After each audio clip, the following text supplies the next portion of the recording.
نور به د واتس اپ په شالید کې غږیز پیغامونه اورئ، خو څنګه؟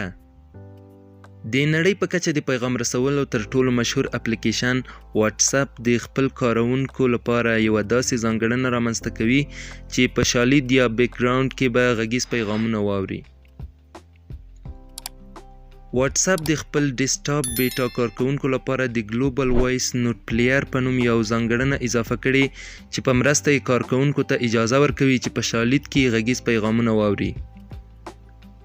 دا فیچر به د ډیسکټاپ بیټا 2204 ورژن کې اضافه شي چې تمه کېږي ډیر ژر به خپور شي او ټول کاروونکي به ترې مستفید شي.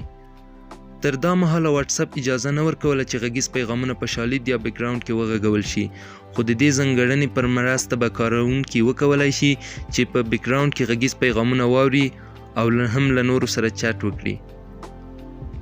همداراز په دې دوران کې به کاروونکي د سکرین په ښکتنۍ برخه کې پروګرس وویني چې د هغې په مرسته به غږیز پیغام د ختمېدلو نښې هم وښودل شي.